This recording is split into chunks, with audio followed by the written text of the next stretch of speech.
Comenzamos la semana conociendo el nuevo calendario de vacunación del Sistema Regional de Salud. A esta hora, el presidente de la Junta de Castilla y León presenta las novedades en un acto en Salamanca. Ya sabemos que el próximo año se incrementa el presupuesto en vacunas hasta superar los 34 millones de euros. Parte de ese dinero se destinará a financiar nuevos sueros, como la vacuna frente al virus del papiloma humano en los varones y la vacuna contra la gripe para niños de entre 6 meses y 5 años.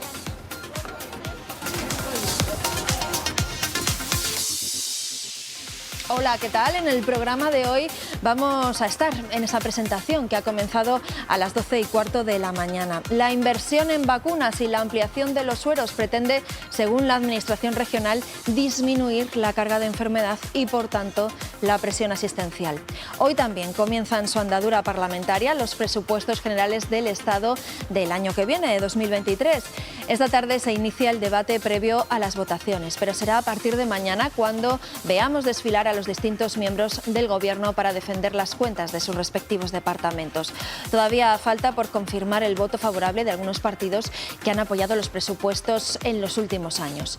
Y la conmemoración del Día Mundial en recuerdo a las víctimas de tráfico este domingo sigue ofreciéndonos imágenes como la que ha tenido lugar esta mañana en Segovia.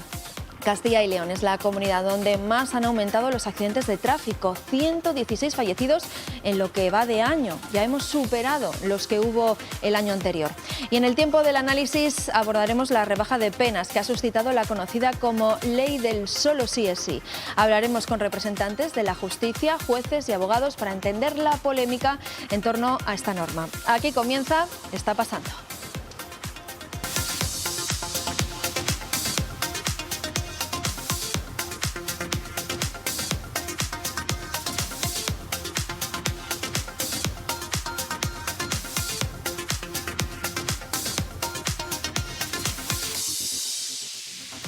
Bueno, pues hasta ahora el presidente de la Junta de Castilla y León presenta las novedades del calendario vacunal. Lo hace en un acto en Salamanca. Eduardo, ¿qué nuevos sueros se van a incluir en él? Sí, Pilar, pues ya conocemos que se incorporará esa vacuna de la gripe para los niños y también incorpora nuevas vacunas como la del virus del papiloma humano en varones. El presidente de la Junta acaba de presentar el calendario de vacunación del Sistema Público de Salud de nuestra comunidad autónoma. Hay que recordar que el presupuesto del año que viene para vacunas es de 34 millones de euros, es un 53% más y que una parte de ese aumento va para reforzar ese calendario oficial a lo largo de la vida y cubrir esos nuevos sueros. Paco Gómez, buenos días. ¿Qué novedades incorpora este calendario? Buenos días. Pues la principal novedad es ese incremento presupuestario hasta los 34 millones de euros, como hemos escuchado, para crear lo que el presidente de la Junta de Castilla y León ha denominado como el calendario más amplio de vacunación en la historia de Castilla y León y también el más avanzado en el conjunto del país. Hay 6 vacunas que se incorporan o que reciben algún tipo de novedad en este nuevo calendario que entra en vigor el próximo 1 de enero. Destacamos fundamentalmente la vacuna del rotavirus, que pasa a ser gratuita para todos los niños. Hasta ahora solo se cubría únicamente a los prematuros, mientras que el resto de la población debía costeárselo y son unos 200 euros de gasto medio. A partir del 1 de enero, como decimos, gratis para todos los niños nacidos en la comunidad. Y también a partir del 1 de enero todos los niños varones que cumplan 12 años tendrán a su disposición la vacuna gratuita del papiloma humano, otra de las reivindicaciones de las sociedades científicas para evitar la transmisión de este virus. Respecto a los mayores, también hay que destacar que hay novedades tanto en la vacunación del neumococos, que tendrá una nueva dosis más eficaz, una única dosis, ahora eran 2, y también que pasa a tener para los mayores de 65 años la cobertura total, la vacuna del Esper-Zoster. En conclusión, esos 34 millones de euros para el mayor calendario vacunal que nunca ha habido en la comunidad. El calendario más amplio, 6 nuevas vacunas. Paco, gracias, entrará en vigor a partir del 1 de enero de 2023. Por cierto, que también hay novedades sobre un medicamento que se elabora por parte de una empresa farmacéutica también de Salamanca. Es un novedoso fármaco contra el dolor neuropático provocado por una lesión medular. Hoy hemos conocido los últimos resultados y en breve el estudio clínico entrará ya en fase 3, que es la previa a su comercialización prevista para dentro de 2 o 3 años. Con los pacientes con lesión medular, uno de sus mayores problemas es que su calidad de vida está muy dañada, muy afectada, porque tienen dolores constantes y permanentes. Esta circunstancia ahora mismo no está del todo bien tratada Y nuestro producto lo que intenta es justamente de reducir el dolor a los pacientes con lesión medular. Existen dolor por diabetes, dolor por cáncer, fibromialgia, etcétera, etcétera. Entonces, pueden existir otros nichos terapéuticos en los cuales poder desarrollarlo. Como acabáis de escuchar, al final, cada uno de estos desarrollos cuesta una inmensidad de dinero, o cuesta una inversión bastante potente. Novedad terapéutica hecha en Salamanca que se puede aplicar a otros tipos de dolores. Además, hoy en Madrid se celebra la sesión plenaria de la Asamblea Parlamentaria de la OTAN. La cita reúne a casi 300 parlamentarios de los 30 países miembros con el apoyo a Ucrania y la amenaza rusa sobre la mesa. El presidente del Gobierno ha intervenido a primera hora de hoy antes de reunirse con el presidente de la Alianza. Pedro Sánchez ha destacado que la invasión rusa ha demostrado que la OTAN es necesaria. La OTAN ha sabido demostrar la propia necesidad de su existencia, porque ha reaccionado no solamente con prontitud, sino también con determinación. Sería bueno que entre todos lanzáramos un mensaje rotundo a Vladimir Putin de que deje en paz a Ucrania, que respete su integridad territorial, su soberanía nacional y su capacidad para elegir libremente sobre su futuro. Bueno, pues el Gobierno de Pedro Sánchez afronta esta tarde el último examen a su ley de presupuestos generales del año que viene. Será a partir de las 3 de esta tarde en el Congreso de los Diputados. El debate de enmiendas parciales acabó el pasado jueves con el apoyo de PSOE, Unidas Podemos, PNV y Coalición Canaria, después de añadir un centenar de correcciones. El Gobierno confía en sacar las cuentas adelante porque dice tener encaminadas las negociaciones con sus aliados habituales como Esquerra Republicana de Cataluña o EH Bildu, aunque estos grupos parlamentarios todavía no han confirmado su apoyo. Estas nuevas ayudas nos van a permitir una reducción. Y en lo que va de este año 2022 hasta noviembre, 1.002 personas han fallecido en accidentes de tráfico en vías interurbanas de todo el país. Son un centenar más que en el mismo periodo del año pasado y 40 más que hace 2 años. Aquí en Castilla y León ya han perdido así la vida más de 100 personas. Este repunte en el número de fallecidos se recuerda estos días en la conmemoración del Día Mundial de las Víctimas de Tráfico, motivo por el que hoy ha habido una concentración en Segovia. Allí ha estado Noelia Duque. Minuto de silencio en recuerdo de las víctimas de accidentes de tráfico esta mañana ante la Jefatura Provincial. Este año, con el lema Justicia, Segovia se ha sumado al Día Mundial que promueve Naciones Unidas. En lo que va de 2022, 11 personas han perdido la vida en las carreteras segovianas. La siniestralidad ha aumentado un 83% respecto a 2021. Todos los accidentes se produjeron en carreteras secundarias y muchos de ellos estuvieron provocados por distracciones al volante, la mayoría motivadas por el cansancio. Por eso, en este Día Mundial, las autoridades insisten en pedir prudencia a la población y conciencia para que se cumplan las normas de tráfico. Así comienza una semana que por lo demás va a seguir muy marcada por las consecuencias de ese cambio de tipificación en la ley del solo sí es sí, un tema del que vamos a hablar a continuación ahora, Pilar, en el análisis de Está Pasando. Sí, gracias Eduardo. Vamos ahora con el análisis. Sigue la polémica en torno a la rebaja de condenas a violadores y agresores. Rebajas e incluso excarcelaciones desde la entrada en vigor de la conocida como Ley del Solo Sí es Sí. Además, esta semana comienzan las reuniones en las audiencias provinciales para ver cómo se tiene que aplicar la ley en espera de lo que diga el Supremo a finales de este mes. Hoy hablamos con 2 abogados. Ellas son Isabel Palomino. Isabel, gracias por atendernos. Muchas gracias por estar aquí hoy con nosotros. Muchas y gracias. También con Guillermo López, otro abogado al que hemos tenido ya en anteriores ocasiones, así que estamos, como podemos decir, en familia. Muy bien. Y os pido que seáis didácticos, porque claro, es un tema del que se ha hablado mucho la semana pasada, que se va a seguir hablando, y os voy a pedir que, por favor, como no somos legos en la materia, que intentéis acercarnos lo mejor posible y lo más didácticamente posible a este tema. También está con nosotros Ascensión Martín, que es la portavoz nacional de Juezas y Jueces para la Democracia. Ascensión, muchísimas gracias por participar en nuestro programa. Buenos días, muchas gracias. Como siempre nos gusta hacer, lo primero vamos a recordar cómo y cuándo surge toda esta polémica y las declaraciones de sus protagonistas. Eduardo. Pues sí, lo hemos venido contando prácticamente día a día durante la semana pasada aquí en Está Pasando, pero vamos a recopilar un poco de dónde viene toda esta polémica. Vamos a remontarnos para ello a la entrada en vigor de la nueva ley. Era uno de los compromisos que firmaron PSOE y Unidas Podemos en el pacto de coalición y se empezó a gestar en 2018 después del caso de La Manada. La ley de garantía de la libertad sexual entró en vigor el pasado 7 de octubre. Se la conoce como la ley del solo sí es sí, porque pone el foco en el consentimiento. Equipara el abuso sexual y la agresión sexual. Antes tenían dos horquillas de penas diferentes y ahora se agrupan en una sola horquilla que va desde los 4 hasta los 15 años de cárcel en caso de penetración. Un mes después, el día 7 de noviembre, aparece la primera revisión de una condena en la Audiencia de Madrid con una rebaja de la sentencia firme de 8 a 6 años de prisión. Esto, claro, abrió otra brecha entre los socios de gobierno. En la parte de Unidas Podemos lo achacaban a una interpretación machista de la ley. En el PSOE se abrían a cambiar la norma. Es un problema de interpretación voluntarista, judicial, en contra de los avances del feminismo. Creo que se requiere estudiar esta cuestión, estudiar las sentencias con detenimiento y estudiar el texto legal, porque evidentemente no era el objetivo de la ley. Esto fue el martes. Al día siguiente, Pedro Sánchez, en la cumbre del G20, decía que abogaba por esperar a la doctrina del Tribunal Supremo. La ministra de Igualdad, mientras tanto, insistía en una entrevista en la cadena SER en que si el problema fuera cambiar la ley, ya lo habría hecho. Y para entonces, en la oposición y algunas asociaciones de jueces ya pedían su dimisión o cese. Si yo creyese que modificando la ley podemos garantizar mejor los derechos de las víctimas, sería la primera en plantearlo. Al día siguiente, el jueves, la ministra de Igualdad tuvo que verse las caras con toda la magistratura.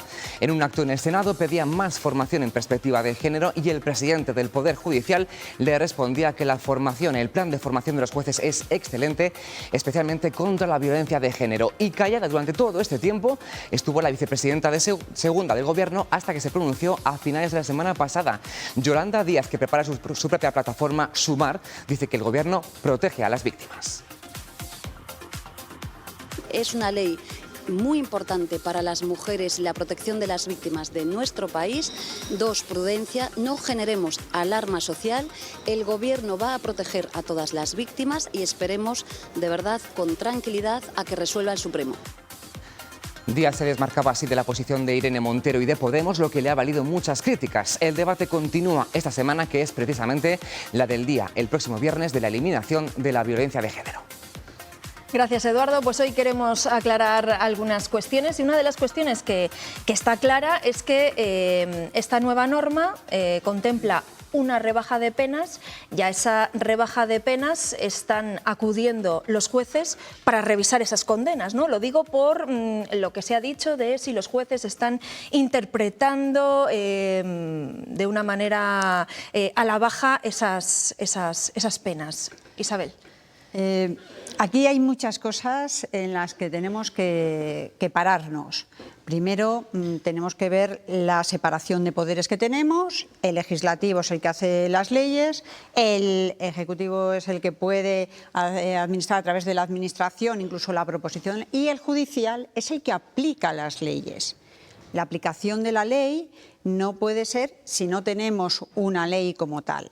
En ese escenario, sabiendo esa situación, lo que tenemos que ver es qué ley tenemos. Los jueces aplicarán la ley que tengan. El Código Penal no se puede condenar a alguien si no está recogido en el Código Penal. Partiendo de ahí, ¿qué es lo que pueden aplicar los jueces y lo que no? Lo que les mande el Poder Legislativo. Si el Poder Legislativo ha hecho una norma en la que se hace una rebaja de determinadas penas, tendrán que aplicar esa situación de rebaja de pena. ¿Por qué? Porque el Código Penal nos recoge que al reo, al culpable, al condenado, se le revisará la sentencia, aunque sea firme, si la posterior norma es más favorable. Por lo tanto, no es que los jueces interpreten de una manera o de otra más favorable o no más favorable, no, tienen que ejecutar, como le dice la Constitución, aquellas situaciones que les marca la ley. En un escenario, en un procedimiento judicial, tenemos dos partes y ambos con los mismos derechos y ambos querrán, de alguna manera, defender su posición.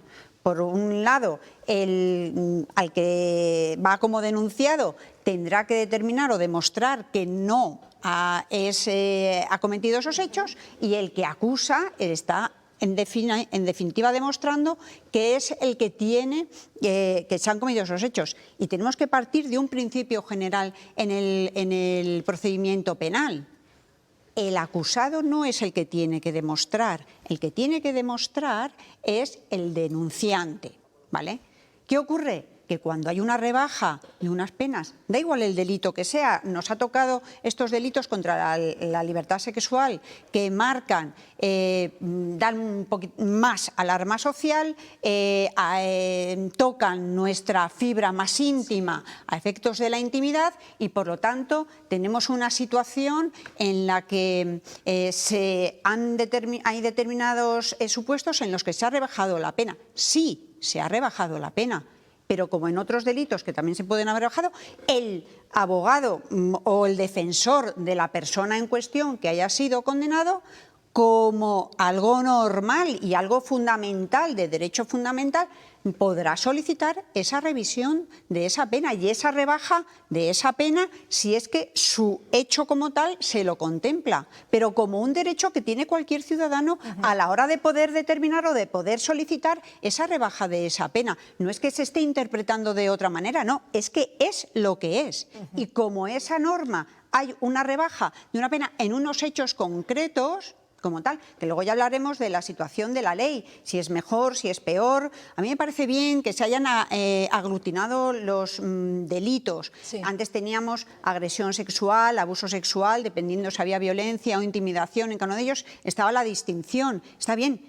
pero se tendrá que ver qué es lo que se va a aplicar a cada uno o qué pena se le va a poner a cada uno para, en función de si nos parece más grave que haya violencia o intimidación, en función de que haya otros agravantes como la situación de en grupo, o si estaba bajo efectos de fármacos, o si evidentemente cuando el consentimiento está nublado, sí, etcétera, etcétera. Pues eso lo tendremos que valorar. ¿Pero que ha habido rebaja de pena? Ha habido rebaja de pena. ¿Y por qué se está dirigiendo el foco en la interpretación de los jueces, Guillermo? Porque esto está generando una confusión, yo creo que bastante grande en lo que es la sociedad, en la población en general. Pues sí, buenos días. ¿Por qué se está focalizando la interpretación de la ley en los jueces? Bueno, en definitiva, al final... ¿El legislador lo ha hecho mal y entonces es para tapar sus errores? El legislador tiene parte o toda responsabilidad de las leyes que elaboran, y por lo tanto aquí incluir a los profesionales en una delegación de responsabilidad, como que son ellos los únicos responsables, ya seamos, o los abogados, que también lo he leído, que es una parte a veces culpa de los abogados porque piden esas rebajas para sus clientes, como si no fuera parte de nuestro trabajo buscar el mejor beneficio que pueda tener uno de nuestros clientes, independientemente del delito de lo que ha cometido. Pues aquí lo que se hace es una delegación de responsabilidad a en este caso, los jueces, los magistrados, los abogados, todos menos los que han elaborado la norma, que tienen medios más que de sobra, instituciones, técnicos más que de sobra, como para tomar en consideración por lo menos el criterio que ellos elaboran. Ascensión, ¿qué opina al respecto? ¿Qué margen de maniobra puede tener un juez en esta norma para que el Gobierno o parte del Gobierno esté diciendo que es una mala interpretación de los jueces de la norma? Bueno, en primer lugar, quería felicitar a los abogados que me han precedido en el uso de la palabra, porque efectivamente poco se puede decir después de lo bien que lo ha explicado la señora letrada y el señor abogado. Es decir, que partimos del principio de separación de poderes y los jueces lo único que hacen es aplicar las leyes que nos dan hechas. Cuando las leyes adolecen de una mala técnica legislativa, pues a veces se inducen a error o tienen distintas interpretaciones. Esta ley es una ley que se hizo con un objetivo claro de proteger a la víctima, pero también es cierto que se informó previamente del riesgo que podía suponer en la aplicación de esta ley taxativamente tal y como se establecía, por cuanto hay un principio general del derecho, que es que cualquier nueva ley implica la revisión de las sentencias judiciales con condena para aplicar el principio general de derecho, que está tanto en la Constitución como en el Código Penal, como en cualquier otra ley sancionadora, que es el beneficio o la ley más propicia al reo, al condenado, al imputado, al sancionado en definitiva. Es decir, que no solamente se aplica al Código Penal, sino también a cualquier procedimiento sancionador. Este es un principio general de derecho que se sabe desde que estudiamos la carrera, desde los primeros cursos. Y eso es un principio como el indubio pro reo, y no me extraña esta sorpresa que se han llevado, porque había informes previos del Consejo General del Poder Judicial y de incluso otras asociaciones feministas como Temis, que ya hablaban del riesgo que se corría en determinados supuestos de que esta ley podía implicar la reducción, no rebaja, la reducción de determinadas penas para determinados delitos. Sin perjuicio de ello, se publicó la ley, se aplicó, y lo normal es que los abogados, en el ejercicio del derecho de defensa, que también es un derecho sagrado, pues soliciten la revisión de estas condenas de sus clientes. Pero aún más, aunque no las solicitasen, de oficio, los juzgados y tribunales, los jueces y juezas de España, tienen la obligación de la revisión de esas condenas siempre que haya una ley más favorable, y esto es muy fácil de entender para cualquier persona que nos esté oyendo o nos esté viendo. Y esto es lo que han hecho los tribunales. Los tribunales lo que están haciendo es aplicar ese principio general de derecho, sin ni más ni menos. Lo que no se puede hacer es descalificar a los que aplican las leyes, con estas expresiones tan poco afortunadas, o más allá de decir que si los jueces son machistas, ténganse en cuenta. Yo he estado el otro día en el octavo observatorio de violencia de género, allí en el Senado, estaba la ministra Irene Montero, estaba el fiscal general del Estado, estaba el presidente del Consejo General del Poder Judicial, y todos decíamos lo mismo, es decir, que estamos aplicando un principio general del derecho que es muy sencillo de aplicar, muy sencillo de interpretar y sobre todo de obligado cumplimiento. Incluso me decían la propia presidenta del Observatorio de Violencia de Género que el 67% el 57% de la carrera judicial, son mujeres, pero es que al frente de los juzgados de violencia de género son masivamente superiores las mujeres. Es decir, que calificar de que los jueces son machistas en la aplicación de las leyes me parece... Sí, no tiene ningún sentido, ¿verdad? Muy desafortunado. Y yo estos días he oído hablar de esa disposición transitoria. ¿Habría solucionado todo este lío el hecho de que, pues una norma, ¿no? ¿Cómo podríamos definir una disposición transitoria? ¿Es algo que aclara la aplicación de la ley? ¿Podríamos decirlo así?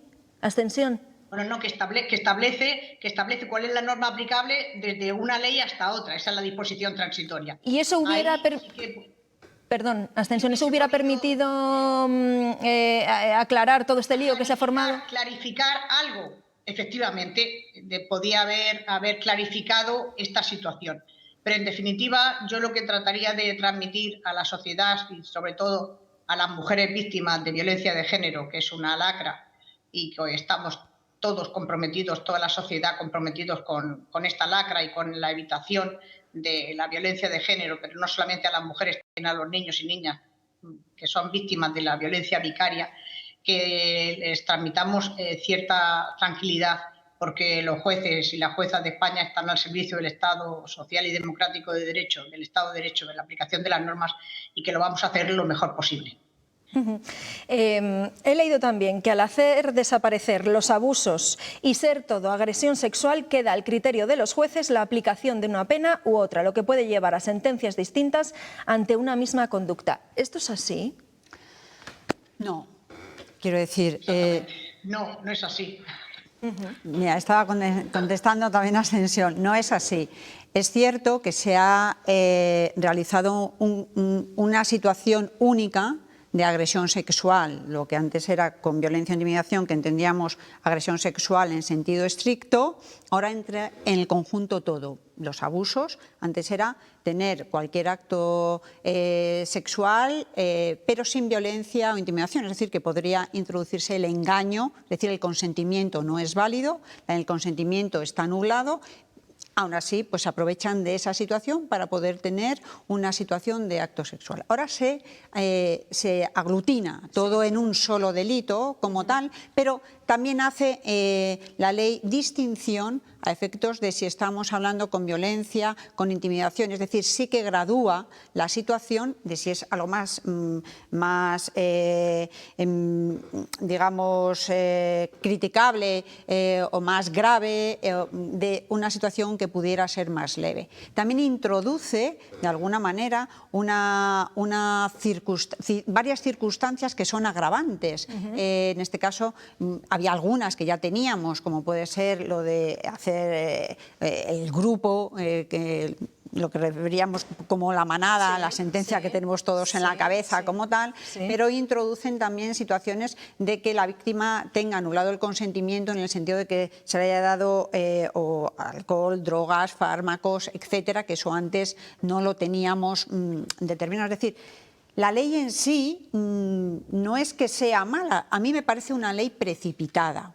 Una ley precipitada que no se ha querido sacar de una forma un poco atropellada, de alguna manera. No se le ha dado la importancia que tiene este tema, no se le ha dado la reflexión que debería, a pesar de que el Consejo General del Poder Judicial ya avisó en febrero, que creo que fue cuando hizo el informe de 2021, decir, oiga, cuidado, que es que las penas se están rebajando. Cuidado, que es que la situación, tiene menos pena de lo que tuviéramos, porque, por ejemplo, una violación que antes la teníamos, siempre hablando con mayores de 16 años, porque con menores de 16 años también han cambiado las penas, pero sabemos que el consentimiento, digamos, no es válido como tal. Una violación que antes era de 6 a 12, ahora es de 4 a 12. Por lo tanto, sí, la mínima se ha rebajado 2 años.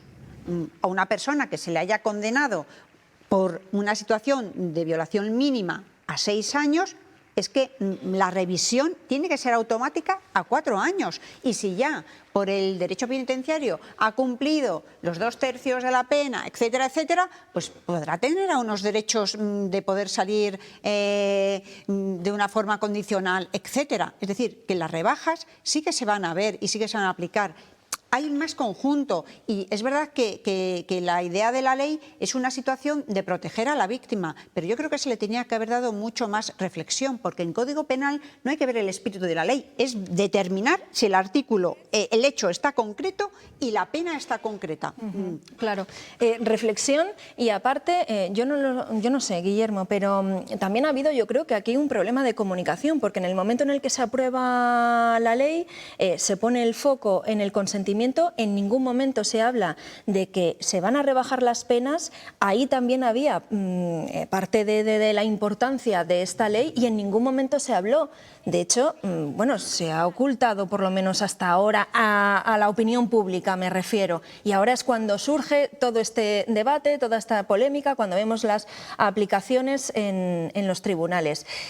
¿No se ha comunicado lo suficientemente bien o es que no se quería comunicar lo suficientemente bien porque se estaba generando un efecto que no se pretendía a lo mejor en el principio? Es que no lo sé cuál era la idea del legislador, la verdad, porque en un principio era reforzar la protección a las víctimas, pero claro, con esta rebaja de penas pues parece, o sea, que no digo que se pierda protección a las víctimas, pero la idea que queda en la sociedad es precisamente esa. No lo sé, Guillermo, ¿qué opinas? Pues efectivamente, pero es una pregunta más que habría que hacerle al legislador, claro. Porque el legislador lo que nos traslada es que es una ley que es mejor que lo que había antes, que otorga mayor protección, que efectivamente la ley tiene muchos aspectos más allá de estos penales que hablamos, sí. Pero lo más llamativo, lo que más alarma crea es la reducción de las penas. Y esto es una cosa que basta con leer la norma, tampoco hay que ser un jurista experto. Si lo que antes tenía una tipificación de 1 a 5 y ahora lo pasamos de 1 a 4, es evidente que de 1 a 5 es más que de 1 a 4. Claro. Y esto lo sabía el legislador y entiendo que lo sabe de entrada, porque si no lo sabe de entrada es que ni siquiera lee las propias leyes que elabora. Por lo tanto, ¿habrá algo más allá? Podemos suponer que es suponer, porque yo no sé qué piensa el legislador en este sentido, podemos suponer que puede ser algo que hay que soportar porque la generalidad de la ley o el resto de disposiciones normativas o de articulado que lleva sí que supone una mayor protección. Y esto es algo que es un daño colateral. Pues sí es así, pero esto es una interpretación que hago yo aquí ahora mismo. No sé qué estará pensando el legislador, o si lo ha ocultado a sabiendas, o si directamente no lo sabía, o que nos explique cuál es la razón. Abstención, sí. Perdona, le iba a dar la palabra a Abstención por ver qué opinaba al respecto sobre esto, porque efectivamente se le estaba avisando al legislador, en este caso, pues el Ministerio había recibido informes acerca de lo que iba a suponer esa rebaja de penas. Si no lo atendió, ¿qué cabe pensar que hay detrás? Abstención. Yo no me voy a pronunciar sobre eso. Quiero decirte que el Poder Legislativo tiene plenos poderes para hacer y aprobar las leyes que estimen oportunas y no tengo yo más datos de que esta ley, pues es cierto que existían unos informes, quizá le ha faltado una vacatio legis más amplia, porque recordemos que el Código Penal me parece que tuvo 6 meses en una ocasión y 1 año en otro, que la Ley de Enjuiciamiento Criminal, la futura, si sale, tiene una vacatio legis de 6 años. Para ese estudio previo o que hubiese habido más explicación y motivación de estas materias, que se centró evidentemente en el consentimiento, por eso se llama la ley coloquialmente la ley del sí es sí, se centró en el consentimiento y que además reitero que el objetivo de la ley era la protección a la víctima, pero quizás no hubo suficiente reflexión sobre esta posible reducción de determinadas penas a determinados delitos. La motivación la desconozco, quizás lo que ha apuntado la señora letrada, evidentemente haya podido haber una precipitación por proteger a la víctima, entiendo, hay que suponer que es de buena fe, pero no desconozco yo si esta ley ha sido, no sé, iba a decir poco estudiada, poco motivada, lo desconozco y confío y respeto la separación de poderes. El Congreso aprobó y el Senado aprobaron esta ley y es la que tenemos. Que quieren hacer algún cambio legislativo, que lo hagan, que es su función. Isabel quería intervenir. Un momento, Isabel, que tenemos que hacer una pausa para la publicidad justo en este momento y a la vuelta nos cuentas más. Es lo dicho, una pausa y enseguida volvemos.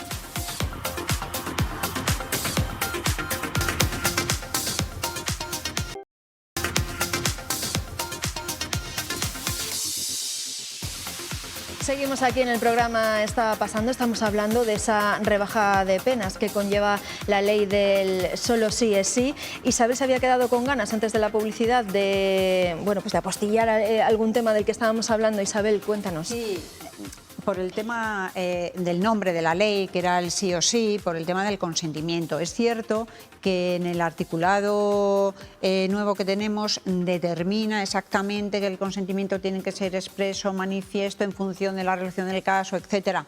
Pero es que antes igualmente, quiero decir, eso ya sí estaba interpretado, y ahí sí estaba la jurisprudencia interpretando que el consentimiento tenía que ser claro. Vale, que lo hemos puesto en el texto, estupendo, pero ya estaba interpretado. A nadie se le iba a condenar por una situación si había consentimiento y las dos partes han participado de ese acto sexual, sea el que sea. Eso ya estaba. Que lo han querido determinar, exponer expresamente, etcétera, fantástico también. Tampoco vamos a hacer leña del árbol caído y de alguna manera yo creo que también tiene algo positivo esta ley.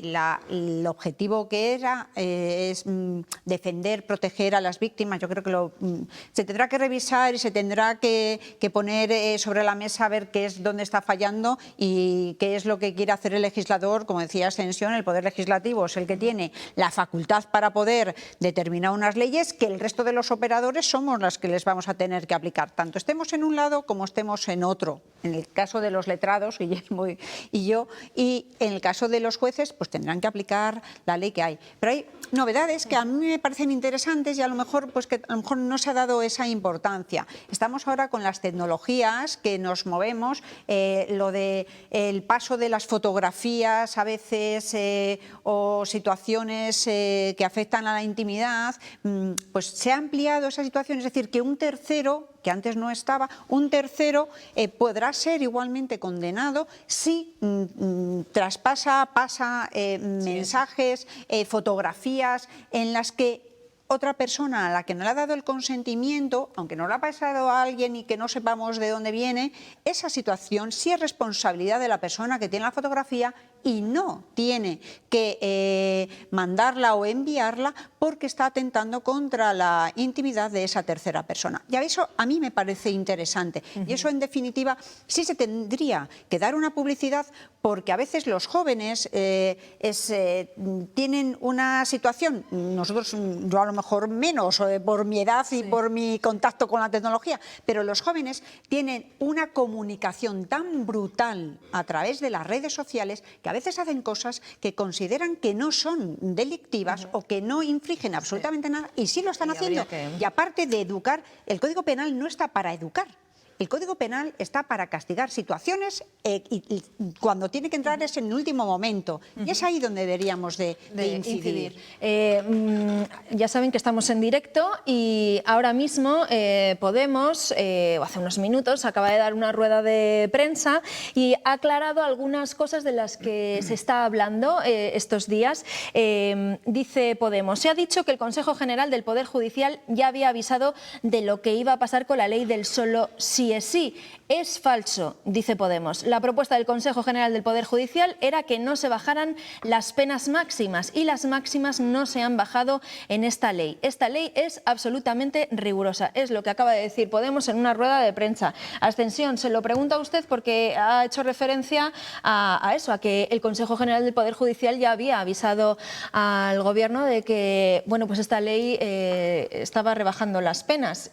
Podemos dice, la parte de Podemos del Gobierno dice que no, que el Consejo General del Poder Judicial solo había avisado de las máximas y las máximas no se han bajado en esta ley. ¿Qué tiene que decir Ascensión? Bueno, en primer lugar, quiero decirte que desde mi punto de vista y de juezas y jueces para la democracia, a la que represento, me parece que no estamos por el buen camino. No se puede criticar constantemente de un poder del Estado a otro.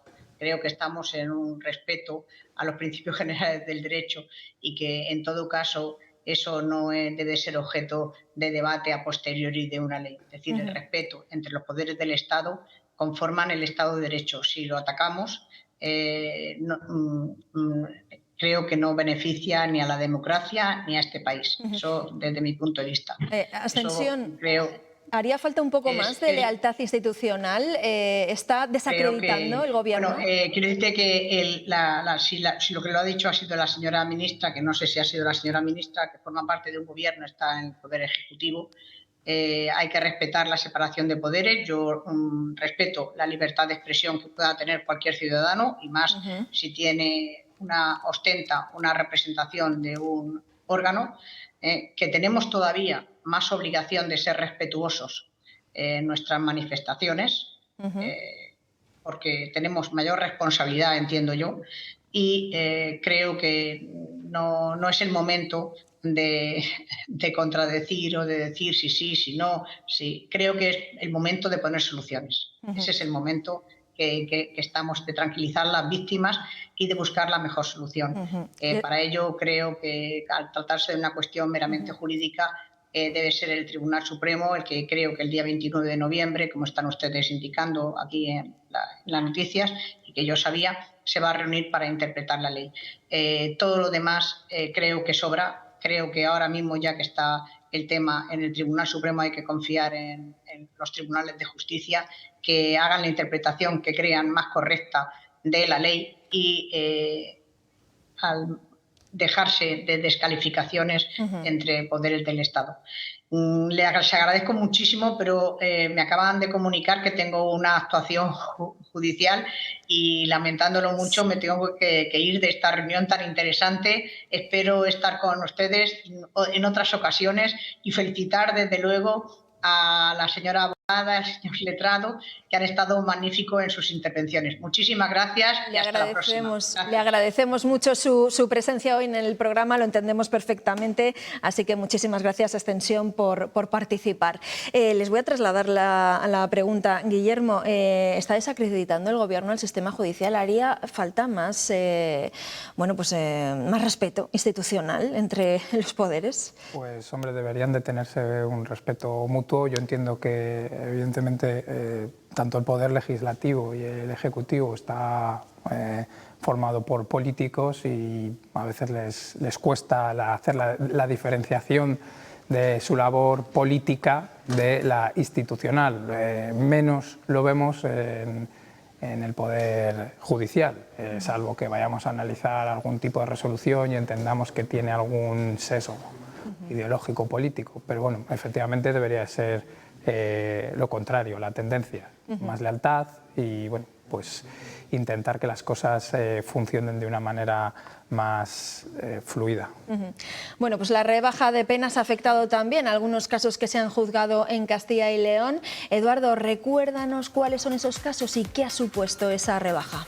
Decíamos antes, el 7 de noviembre se trascendió esta primera condena, esta primera revisión en la Audiencia Provincial de Madrid.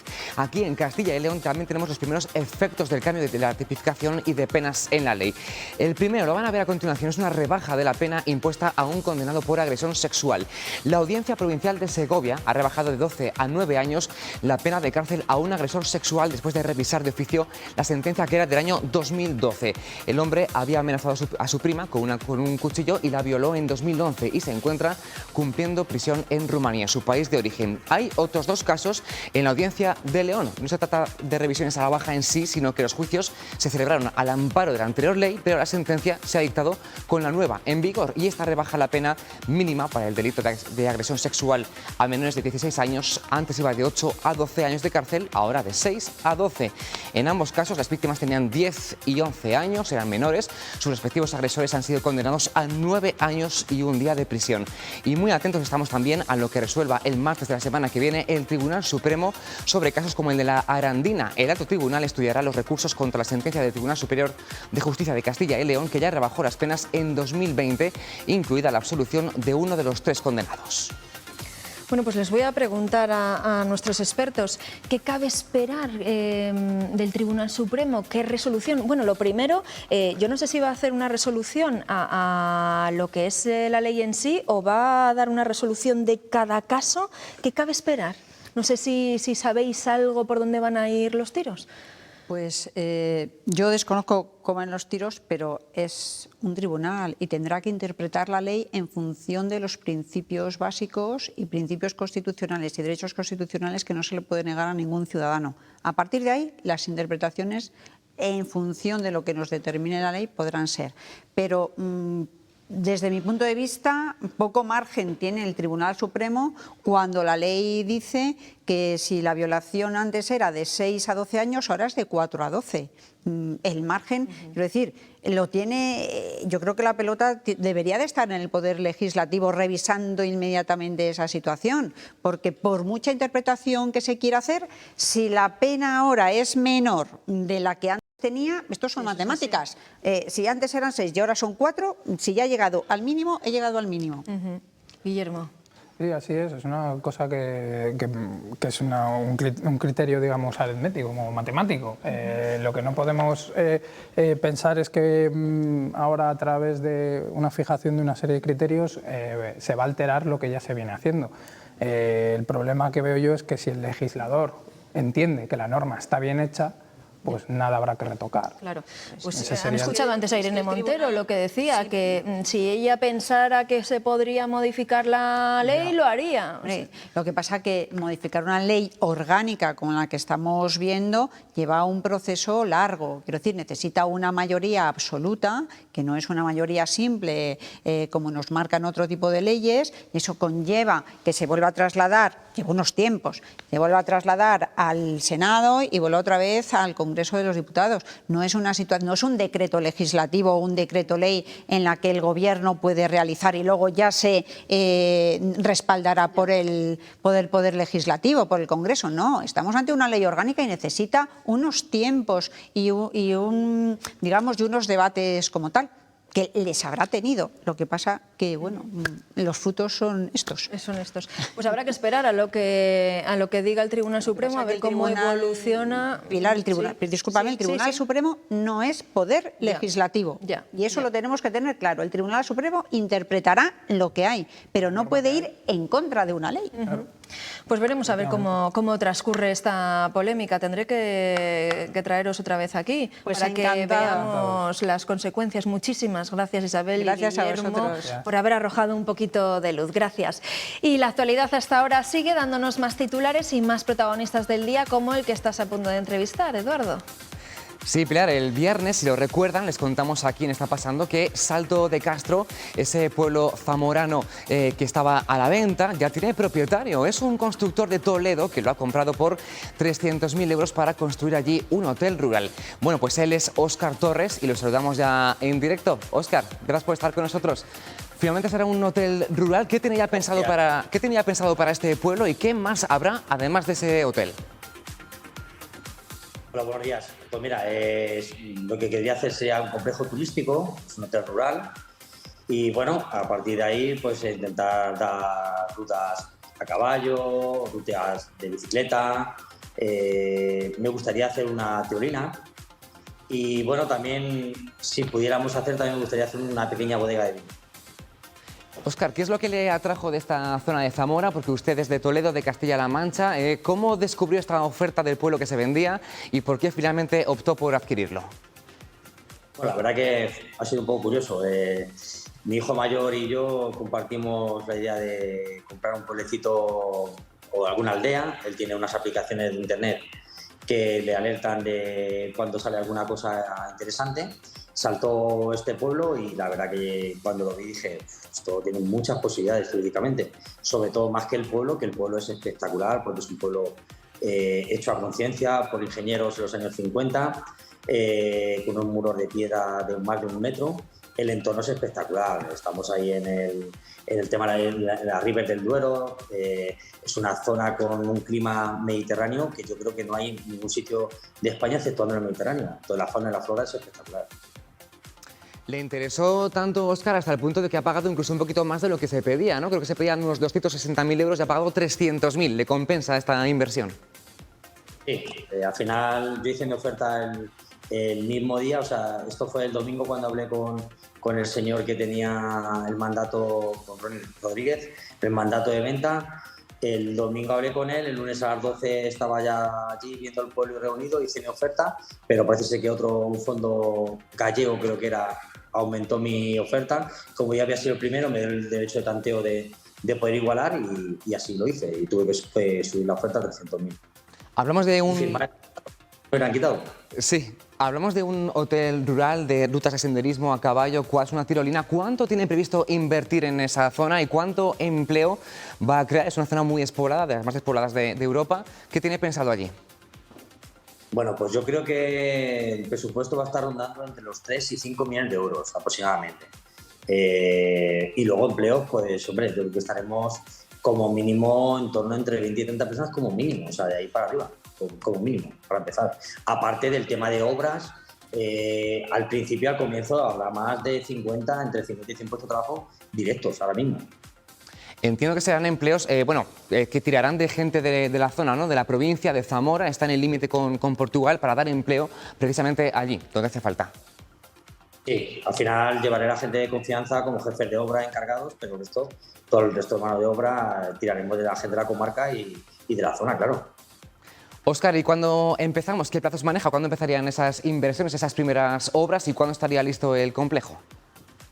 Pues mira, yo espero que en torno a 20 días estaremos en el notario escriturando, ¿vale? A partir de eso, de ese plazo, iré con una cuadrilla de aquí de Toledo, de mis trabajadores. Yo soy constructor y promotor, entonces iré a hacer el vallado de todo el pueblo y la limpieza del mismo. A partir de ahí, con mis técnicos también, los arquitectos, empezaremos a preparar el proyecto para preparar licencia, solicitar la licencia de obras y la licencia de todo el complejo que debemos hacer. Y lo más importante, a partir de ahí, cuando lo tenga, es pedir a las administraciones públicas que nos ayuden con las subvenciones para poner en marcha este sueño que tenemos. Pues esperemos que les echen una mano, estaremos muy pendientes de cómo va avanzando este proyecto. Óscar, gracias y enhorabuena por esta adquisición, que veremos sus frutos próximamente. Gracias. Muchas gracias por darme esta oportunidad. Gracias, un saludo. Bueno, y ustedes sepan que el próximo fin de semana vuelve la gran recogida del Banco de Alimentos. El viernes 25 y el sábado 26, tiendas y supermercados recuperan la recogida física de productos de alimentación para cubrir las necesidades de personas y familias desfavorecidas. También se podrán hacer donaciones en caja y por Internet. Ahora los bancos de alimentos buscan voluntarios para colaborar en la recogida.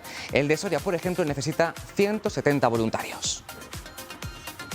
Recalcar que para nosotros es el momento más importante del año, es el momento en el que, digamos, salimos de una manera más contundente a pedir un apoyo a la sociedad. La gente donará dinero en caja, ese dinero se quedará en los supermercados como un saldo a favor del Banco de Alimentos, para que luego nosotros podamos canjear ese dinero por los alimentos que en cada momento consideremos necesarios. Nosotros teníamos marcado unos 176 voluntarios, ahora mismo tendremos cubiertos unos 40.